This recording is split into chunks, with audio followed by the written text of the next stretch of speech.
Sa madaling salita, sila nagsampa ng kaso, sila ang hahatol at sila magpapatupad. Kaya nga may separation of powers tayo, di ba? May 3 branches tayo. Para iba-iba. Iba yung nagpapatupad, iba yung magdidesisyon. Ito sila lahat. Ano mang nangyayari dyan? Diktador na ba yan eh? Kaya dapat pinai-inhibit yung tatlo.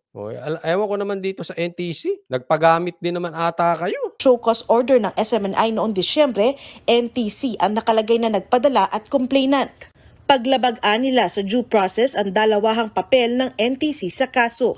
Bagay na ayon sa SMNI, hindi makatarungan. We cannot expect... Diktador kayo mga NTC, no? Diktador. Ba't di nyo gawin sa ibang channel yan? Mainit talaga sila sa SMNI. Ayaw nila magsalita si PRRD eh. Ang masama nito, pinatahimik nila si PRRD, si SAS naman na nagsasalita sa SMNI. Kaya gusto na nila suspindihin na ng todo tong SMNI para talagang, alam mo, yan ang style na gagawin. Yan ang nadidinig kong style nila. Lalo na yung mga nasa listahan. Pabababain ang engagement. It's either sasarahan yung channel or pabababaan yung engagement. Ganyan po ang ginagawa sa SMNI. No? Hindi man nila masara itong nasa social media nila, pero doon sa channel mismo nila, sa telebisyon, wala na daw eh. Sa madaling salita, pabababain yung engagement para humina. Hindi mo man totally ma-eliminate kung saan magsasalita si PRRD, lumiit yung nasasakupan na nababatuhan ng impormasyon ni PRRD. Justice from the NTC in this case. May hustisya ba kami dito?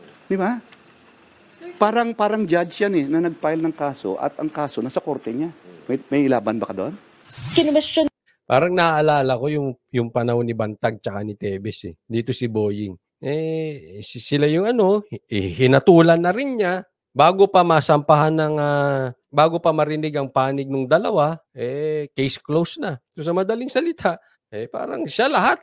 Din nila kung bakit hearing officer at wala sa pagdinig ang tatlong opisyal ng NTC na nakapirma sa show cause order.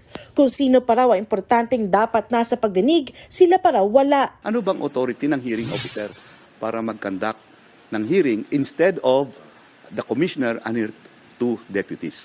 Umaasa naman daw ang SM. Tony Bescacer, maraming salamat po sa stars. Tony Bescacer, thank you. SMNI na maglalabas na agad ng resolusyon ng NTC hinggil sa mosyon. Bago nito, nauna nang sinabi ng TV network na tila nagpa-impluwensya ang NTC sa Kamara. Kasunod dito ng House Resolution na naghihingi. Talaga, sabi nila, tila nagpa-impluwensya ang NTC sa Kamara. Totoo man or hindi, ganun talaga lalabas sa taong bayan yan. Ang bilis nga ng desisyon ng NTC. Agad-agaran. Tanong ko, nakapamasko ba? Nagtatanong lang po, ubos na ba yung napaskuhan? Grabe ang galawan. Sabi ni Jose Lubas, parang 3-in-1 ang dating ng NTC. Oo nga eh. Sila lahat, tagapagpatupad, taga-desisyon, at sila din na nagreklamo. Matindi. Ikayat sa NTC na suspindihin ng SMNI dahil sa mga paglabag daw ng network sa prangkisa.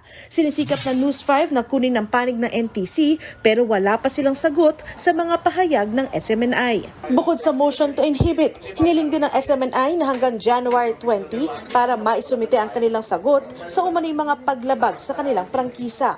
Una na ring humingi ang SMNI ng temporary restraining order sa Court of Appeals kaugnay sa ipinataw na suspensyon. Nagbabalita mula. Baka maraming nagsasabi, no? Bakit kaya tahimik ang Kamara? Hindi po yan tahimik. Kasi alam ko nakarecess yan eh. Ang balik niyan, January 22 pa. Sa aking pagkakaalam mga ganon, January 22. Basta 3rd week of January pa ang balik ng Congress, no? Ng Kamara. At expect natin. Kasi ngayon, talagang binabakbakan sila eh.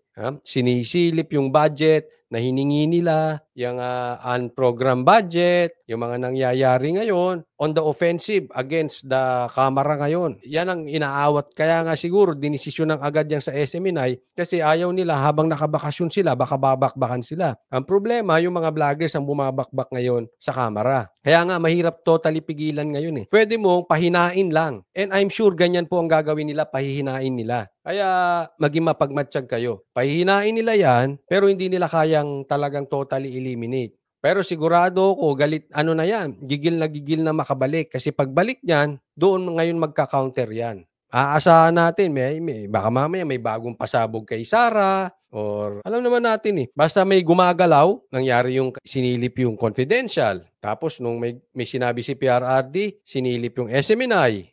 Tapos nung bumakbak na naman sila, Ang kampo ng Duterte, sinilip naman nitong sila ka Eric. So ganun eh. Sigurado na yan, pagdating niyan, ng pagbalik nila, ay bakbakan yan. First 3 months, first 6 months of this year, napakasigla ng ating politika. Ine-expect ko, hindi pwedeng, hindi babawi ang Kamara. Sino kaya ipatatawag ng mga vloggers ng Kamara? Hey! Maniniwala ba kayo na walang walang gagawing babanatan lang sila ng babanatan, babakbakan lang sila ng babakbakan? Oh, di syempre, alam nyo naman yan eh. Akala natin nung bumanat tandaan nyo si Sara, di ba, bumakbak ng tambaluslos? Akala natin tahimik sila. May ano yan, may bawi. Kaya magiging masaya po ang politika natin ngayon. Hindi pwedeng hindi babawi yung mga yan. Bakit? Marami silang kailangan protektahan.